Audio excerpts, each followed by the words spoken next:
Hi, I'm Joey Tafolla. In this video today, what I'd like to do is break down a lot of the techniques that formulate the bulk of my style.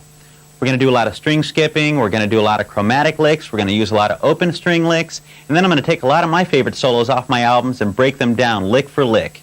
So let's get going. I'm going to give you a high E string, tune your high E to mine, then tune the rest of the strings to your high E. If you need to stop the tape, go ahead. Once you're in tune, then we'll get started.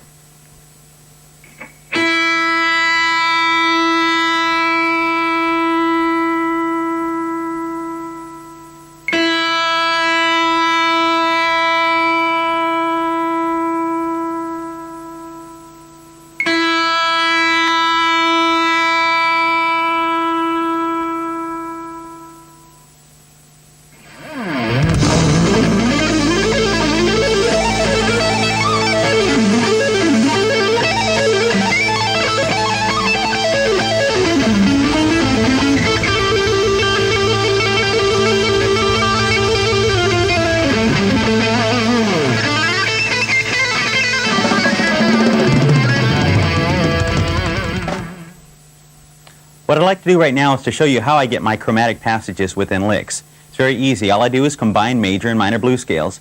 In the key of E, we'll take the E major 3-note per string blues scale, or my personalized version of it, and then in C sharp minor, its relative minor to E, the 3-note per string blues scale as well. And here's the E major blues scale.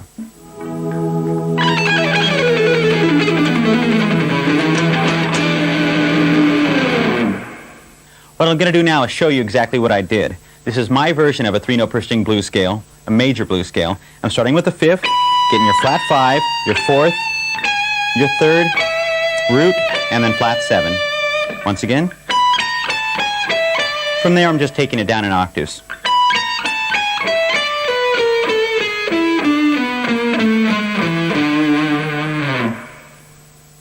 At the end of that, what I did was just add a tail to it, some chromatic notes right at the end.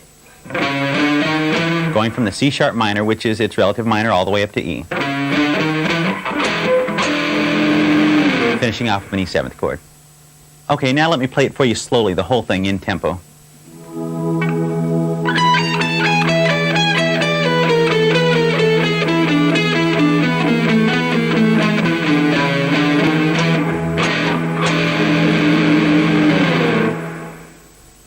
You've heard me mention relative minor, which is a C sharp.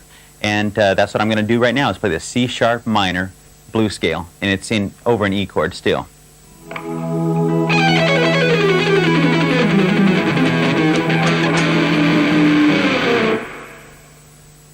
Oddly enough, the C sharp minor blues scale creates a major sound when played over an E. Here's the breakdown of this C sharp minor blues scale. It's the 5th, flat 5, 4, flat 3, 1, flat 7. This is your basic C sharp minor blues scale. And we're looking at it once again as an E major blues scale, or it has a nice major sound over the E chord. To get the E major blues scale, all I did was just take that same scale in C sharp minor, but with your 4th finger, raise that 3rd up.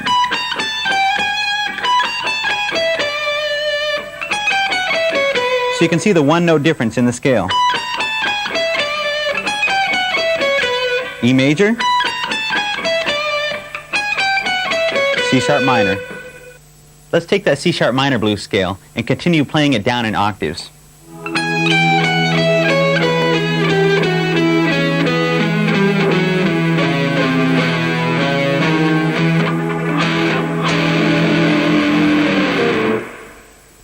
Okay, now let's take both of these scales, C sharp minor blues scale and the E major blues scale, and put them both together and see what they sound like.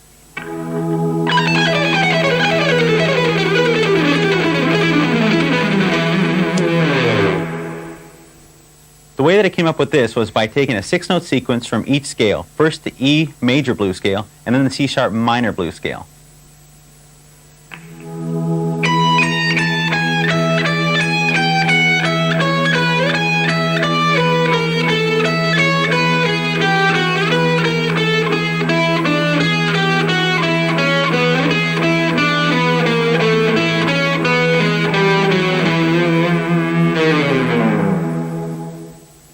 Okay, now that we've got the basic concept, this is something I really use a lot. Let's get into some variations of this using some different licks.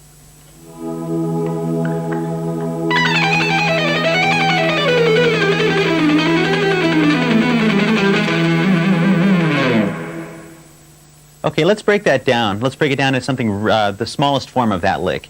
And here's what I'm doing.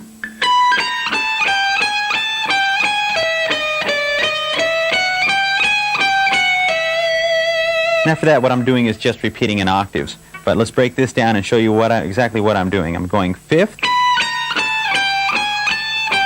flat third, third, root, flat seven, getting up to that third again, and then to the E. So basically what I'm doing is focusing around the tonal center of the chord, of an E major chord, and using chromatic notes to tie them all in together.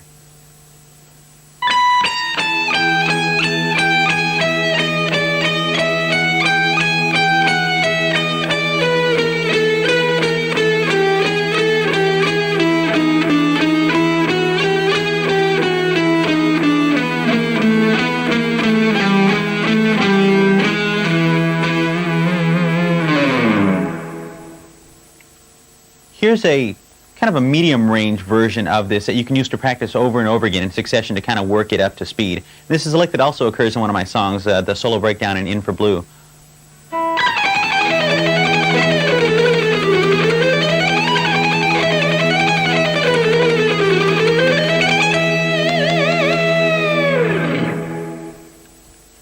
Okay, this is basically just a condensed version or part of the lick that I use for an exercise to round back and forth for the mechanics of getting the lick together, descending, ascending, and then descending, and so forth. 1, 2, 3, 4, 5, 6. 1, 2, 3, 4, 5, 6.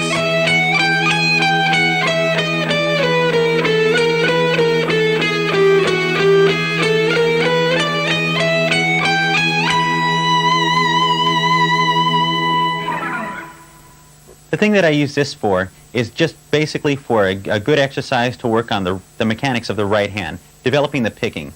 And what I'm doing here is putting a accent on every set of 6, or every set of 6 tuplets.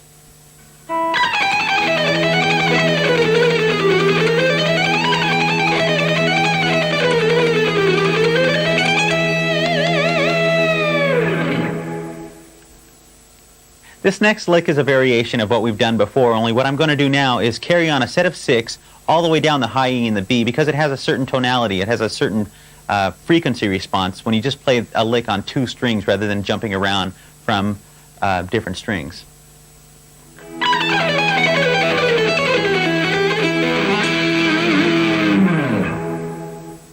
Okay, let's break this one down. All I've done now is just take the same lick that I've done before, only repeating it on the high E and the B string to give a different tonality.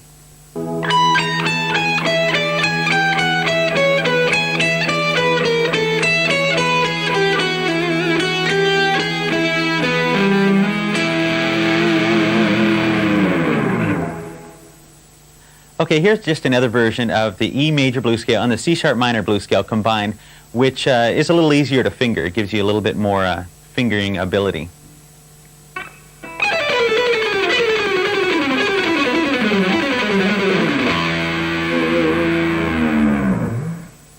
The reason this is easier to finger for me is that normally when I do things, I'll take everything down in a 6-note sequence in octaves.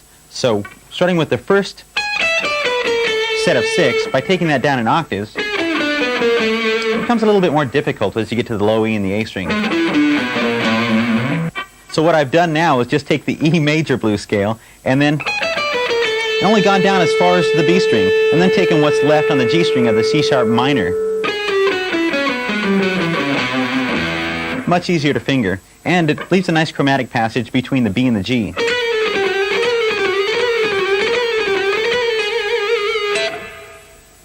Okay, now let me show you the whole thing slowly.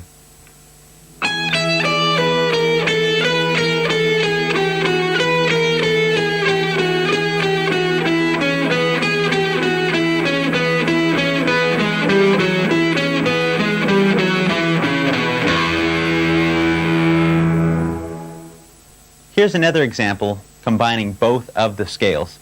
this one's different than the other examples that I've showed you because, for one, I'm ascending rather than descending. And then the other thing is that I'm combining 3-note chromatic passages from each scale to create a total of a 6-note chromatic passage.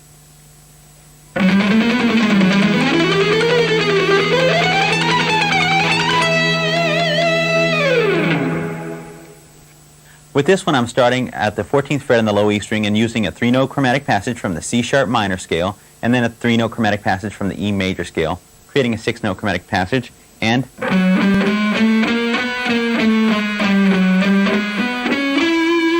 right there, what I'm doing is just getting a part of the C sharp minor blues scale.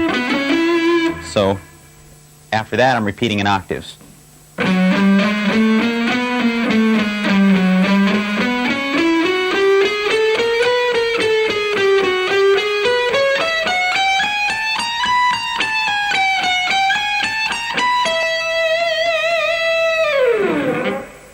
Up until now, we've done everything basically in the key of E. Right now, I'm going to switch everything to A and use the A major and F sharp, which is, once again, the relative minor to A, and show you some new licks in this key.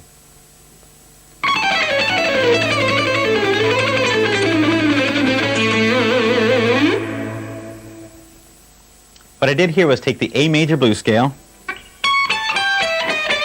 down to the F sharp minor blues scale, and from there go to the similar pattern which we've done in E.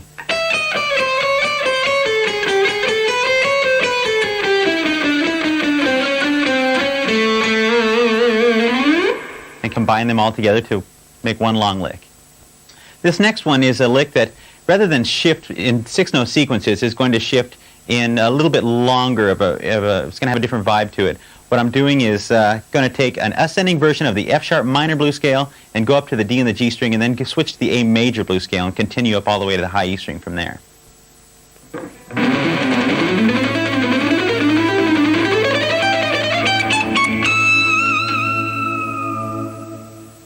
Okay, what I've done here is take the F sharp minor blues scale starting on the 4th.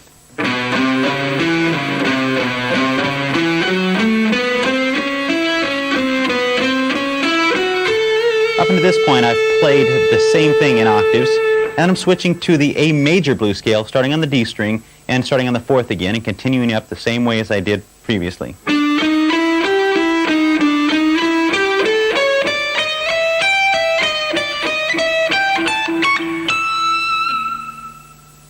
If you've noticed, everything we've done so far has had an alternate picked feel to it. And I do a lot of private teaching, and a lot of my students one of the biggest questions is, how do I pick fast? How do I pick fast? Well, how do you pick clean is a whole nother subject as well.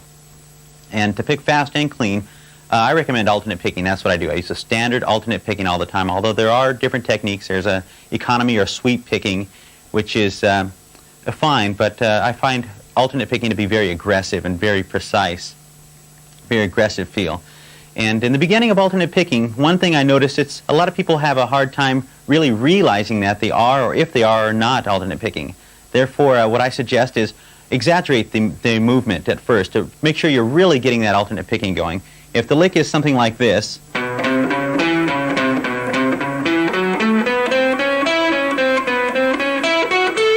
say to yourself, down, up, down, up, down, up, as you're actually picking it. And exaggerate the movement with the right hand just to make sure you are doing standard alternate picking.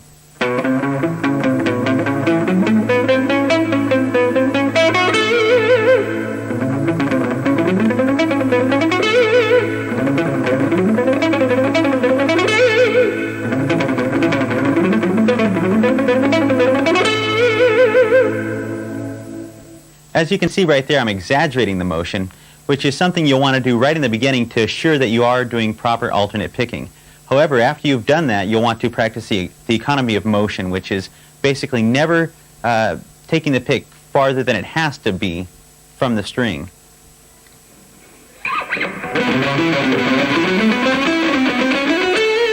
So you don't want to be flapping all over the place. You want to have a real tight motion after a while. Here's a musical example I've composed called Systematic Chromatic Static. This compiles a number of my favorite chromatic style licks on one song.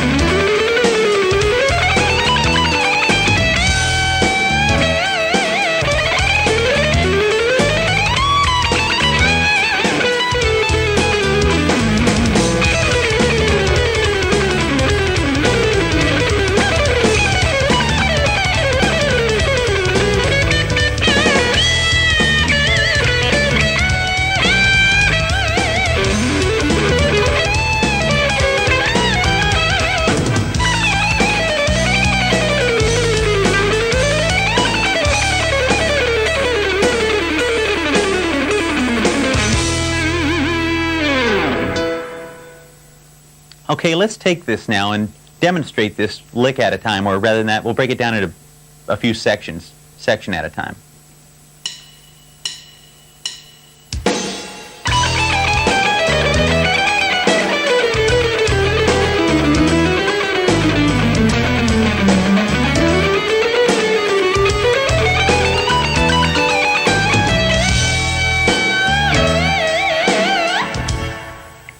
Okay, here's section number 2, up to speed.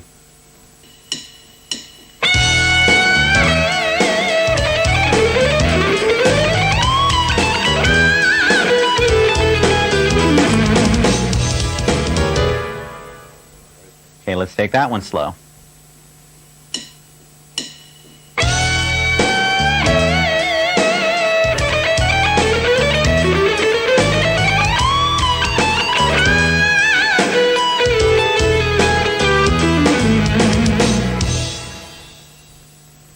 The third section is a little bit longer. It sounds like this.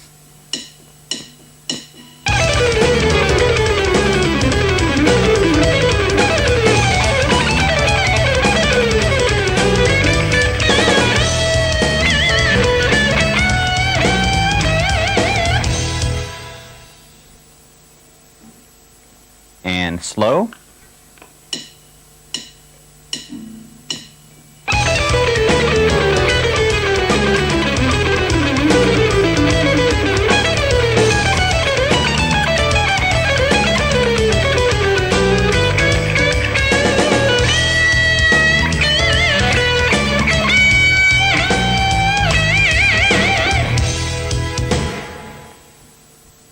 Here's section number 4, up to speed.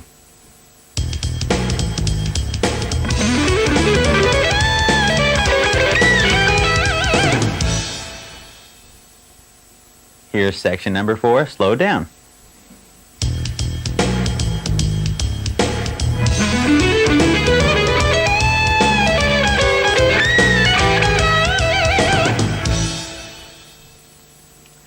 And here's section number 5.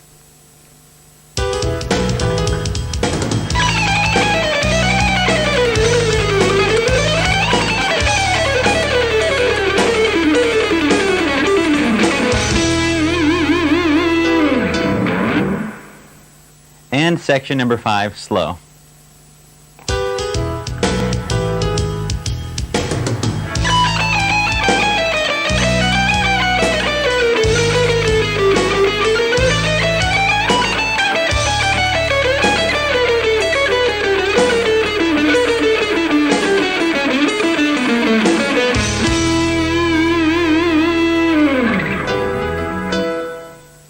Do another song right now called The Six-String Soufflé.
Thank you.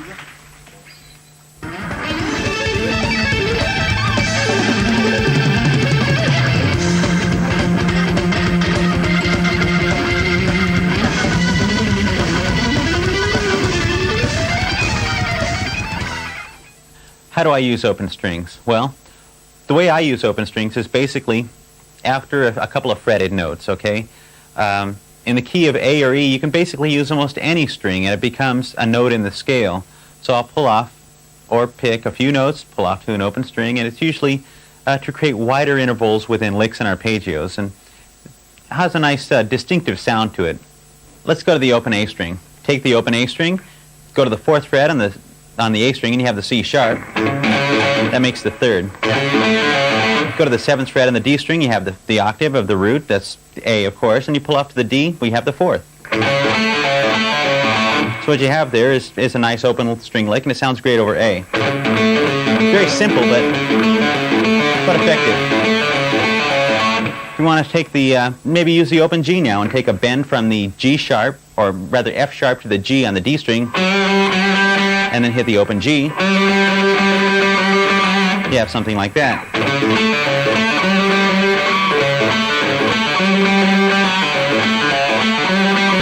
So you can kind of see how that works, right? It's start slowly building up an arsenal of open string techniques. You can use the E. The E, of course, has a 5th to A.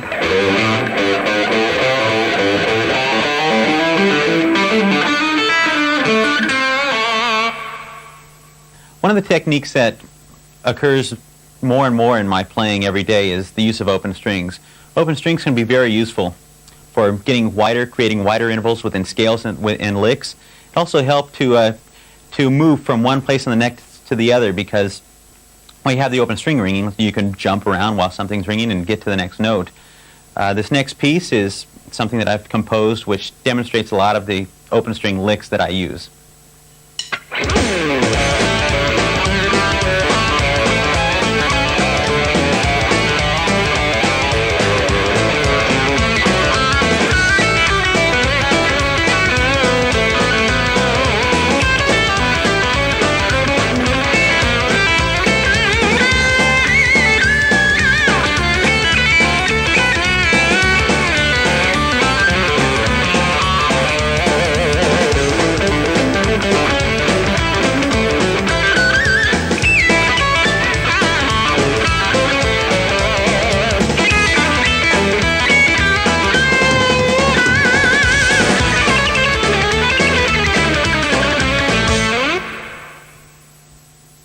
Okay, now that you have some kind of an idea about the concept, let's take the example which I just played, Open Says Me, and show it lick by lick, and you see a lot of the things that I do in there have open strings galore.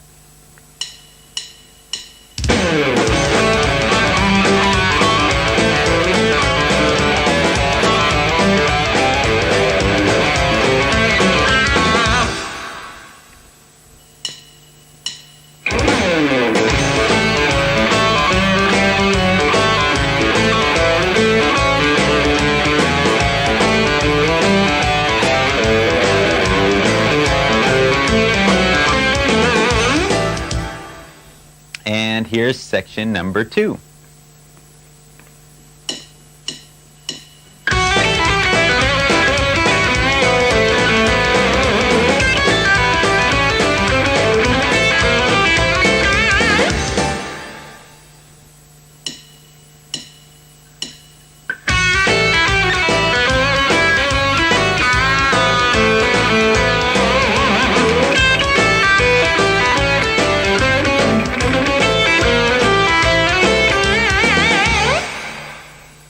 Okay, this is a 1-4-5 chord progression, so up until now we've played against the A chord. Right now I'm switching to D, so naturally my open strings and the licks will all reflect the chord of D, or D7.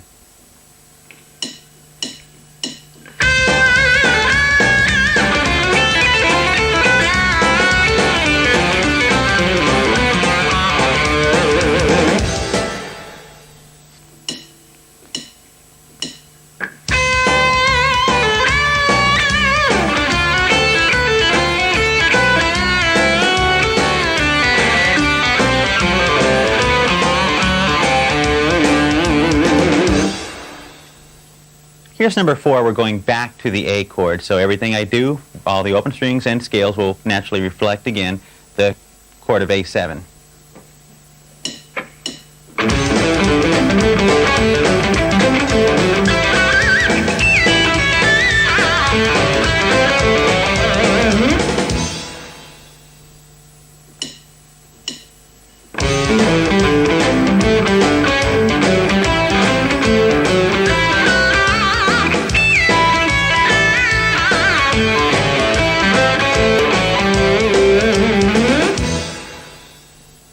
This is the last section, section number 5. Starts off with an E chord, moves to a D, and then finales off with an A. So let's try this one fast.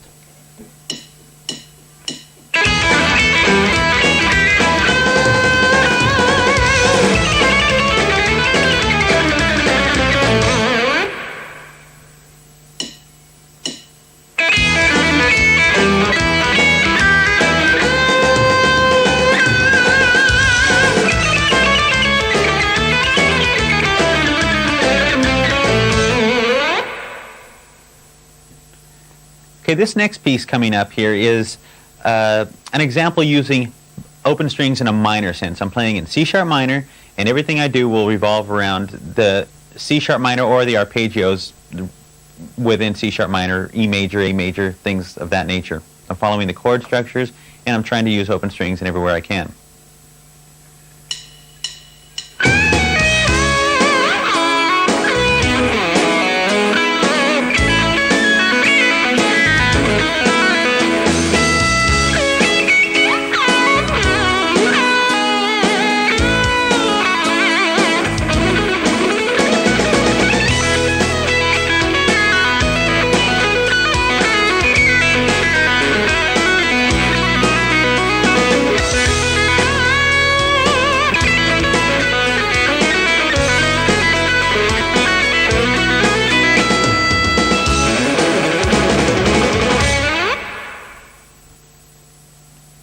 Okay, this one's in C sharp minor, and although I'm not particularly following the chords too closely, I'm just playing in C sharp minor, which still has a good feel, and I'm kind of using my ear to follow the notes that sound good against the chords, so it still has a good melodic content, but I'm not paying that close attention to the progression as, let's say, a jazz player would. And let's just go ahead and break this down for you and go lick by lick, or rather section by section. Here's section number 1.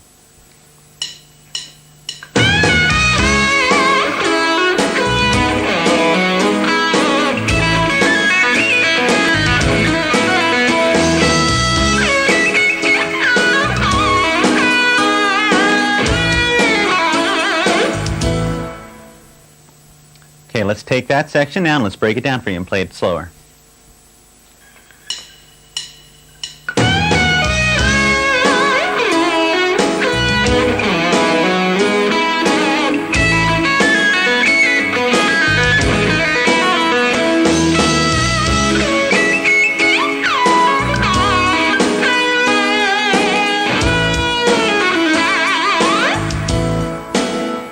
Okay, here's section number 2 up to speed.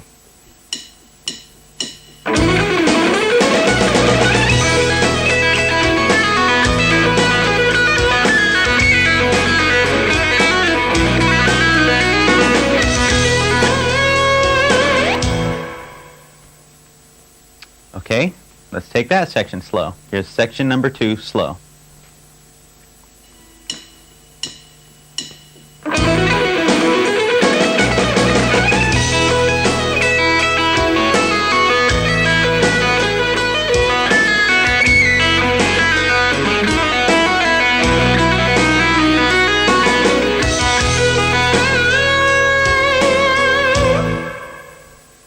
And here's section number 3, up to speed.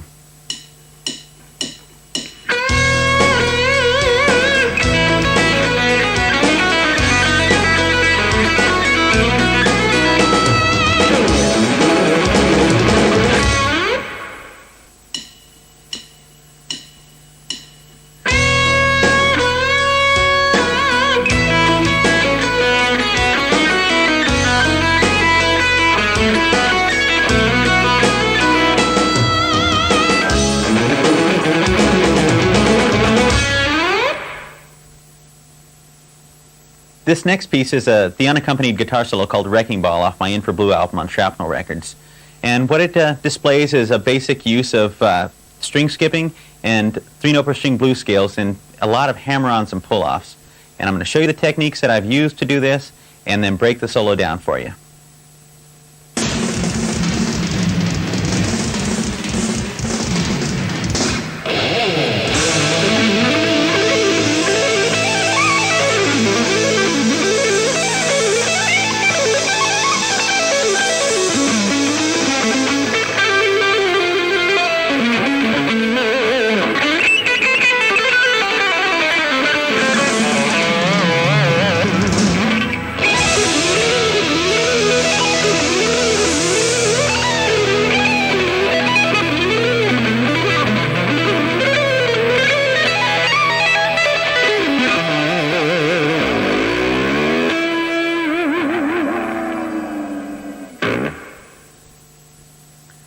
The piece that I just played for you had a lot of string skipping. What string skipping basically is not just going to the adjacent strings such as E and B, but maybe going from the high E string to the G string. The reason for this, well, the reason I use string skipping is to either get a wider interval within the lick or just to make sequencing parts a lot easier.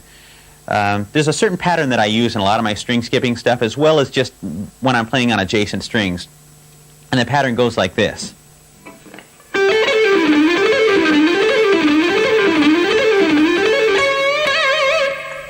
Now right there I didn't do some string skipping, but this is going to be helpful when we do start doing the string skipping. Therefore, let me break this lick down for you. And this is basically picking 3 notes, pulling off 2, picking 3, and then hammering on 2. Once again.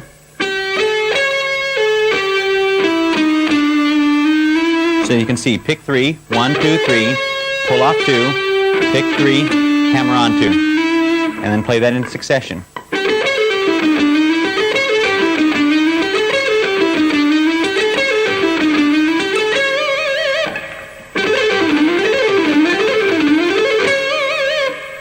Now this is something that I use a lot, like I said, not only in just adjacent string playing, but in string skipping. So let's take a very simple string skipping lick and just apply that to this. This is in the key of A, by the way.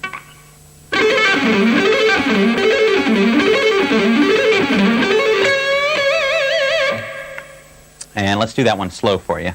Same principle, just picking 3, hammer on 2, pick 3, pull off 2, but I'm using the G string, skipping the D, and using the A.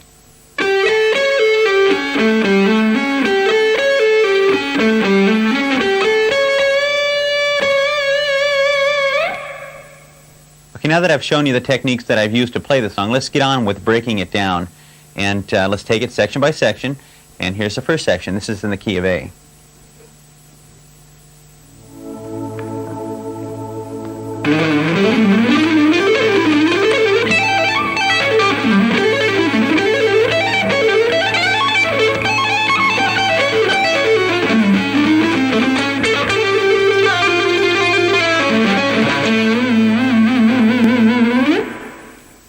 Okay, this phrase not only incorporates some string skipping, but as well as some other phrases that I use, some dominant arpeggios, and then just some overall blues phrasing. So kind of combining everything to make it work into one piece. Okay, here's the same section slow.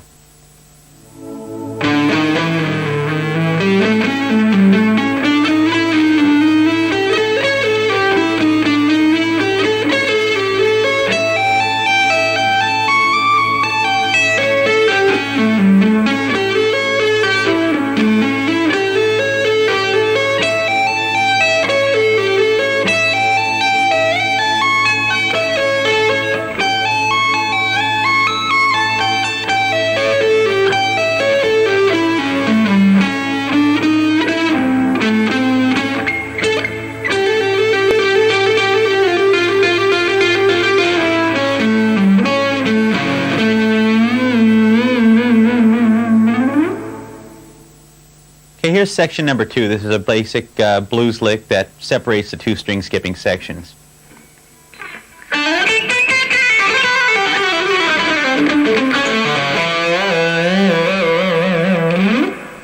And section number 2 slow.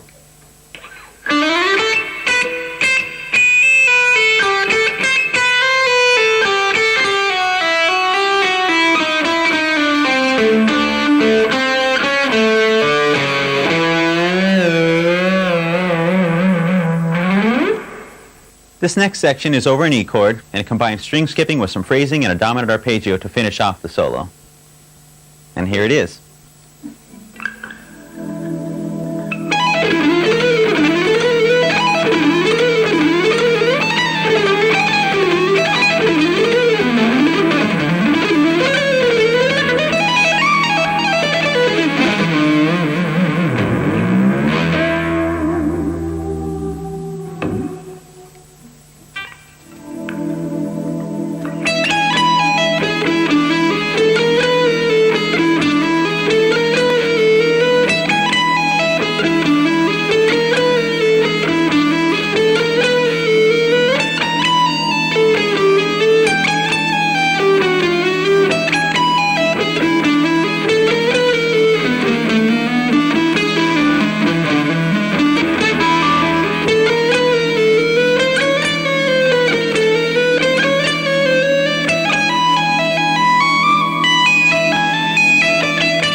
This next piece is a song called Mississippi Mud. It's off my In for Blue album. And what I'm going to do after you hear it is I'm going to break it down for you. So let's take a listen to it, and then we'll go through it and take it lick by lick.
Okay, let's play it at a slower tempo so you can see what I'm doing.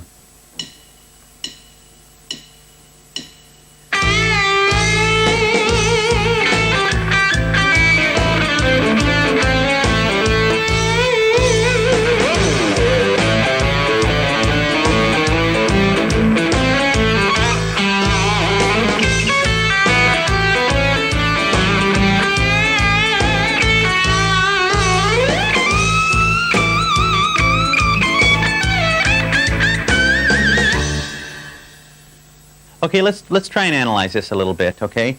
First of all, I'm playing in A, and the tonality is A major blues, or A7. And I'm starting off with a nice bend.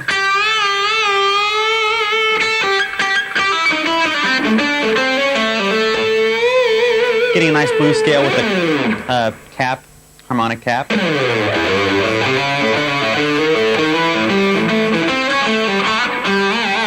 Some open string stuff on the A there. Not a whole lot of intricate open string stuff, but enough to warrant talking about it. Next.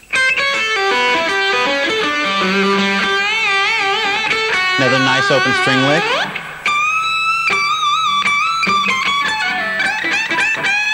Up to the octave and a little bit more bendy work up there.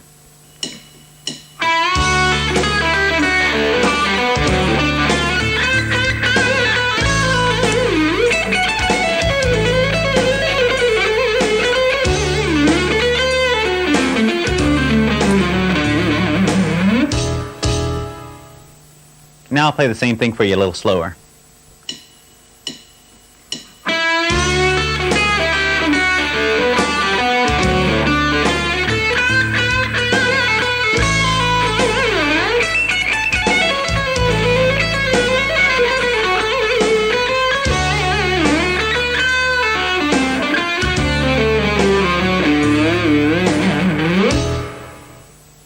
Okay, let's take a look at this one. First of all, I'm in the key of D, so I'm focusing around the tonality of a D7 or a D major blues sound. This first lick is a two-string bend lick, and I'm using the thumb and the first finger to hold the pick while I'm using my middle finger to pluck a few notes in the B string.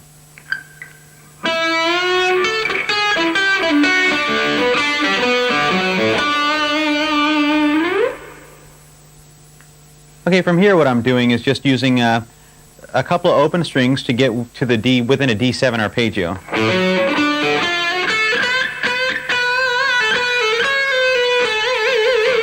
Okay, now I'm moving to the key of A major, so I'm using the relative key, F sharp minor blues.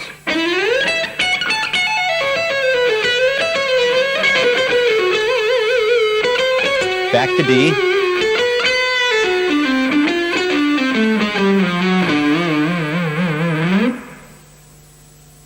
Okay, this is the third section, and what it's doing is we got a breakdown that's very similar to the solo breakdown in Wrecking Ball. Same technique, but a little different. There's a lot of string skipping in it, so let's take a look at it.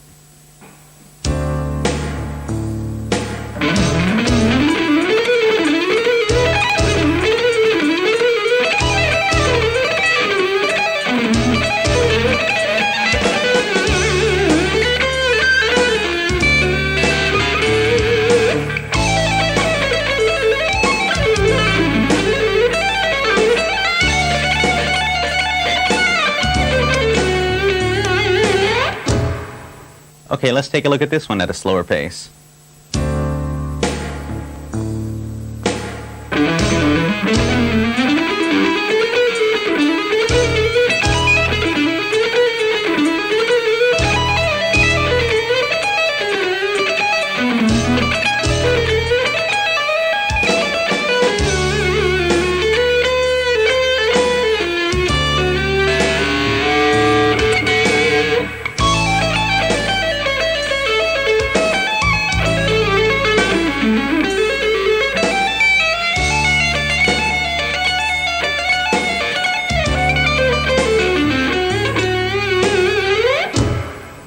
Okay, let's take a look at this one.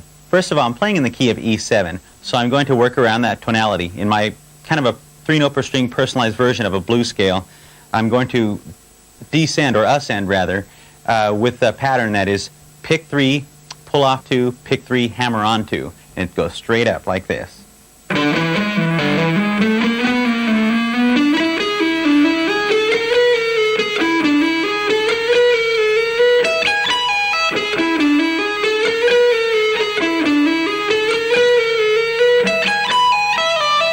Switch positions, all the way to the A.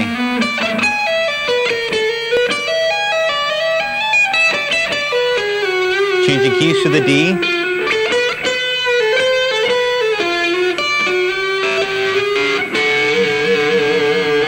Then to A major. Descending 4s. Then a string skipping arpeggio. Really wide octave. Back into the D.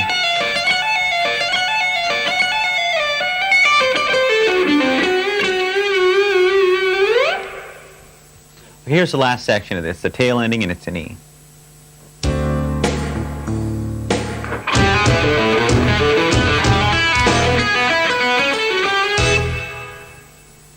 Okay, let's hear this one at a slow tempo.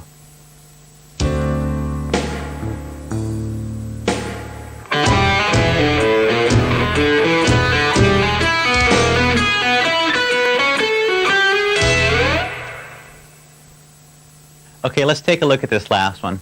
It's basically an open string lick, focusing around the tonality of an E7 chord, my favorite chord, and it goes like this. Starting with an open D string, open A, B, D, B, B, B, and that's it.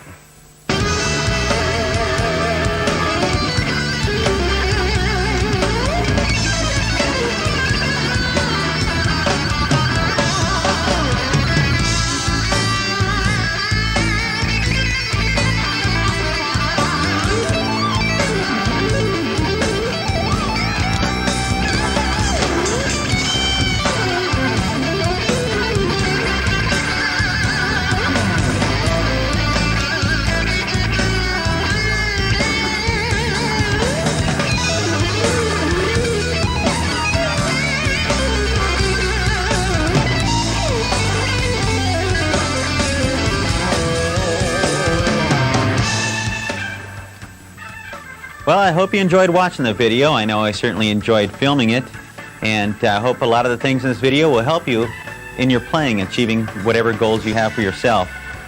I'd like to thank everybody at REH and the crew here who helped make this video possible, and hey, I'll see you later.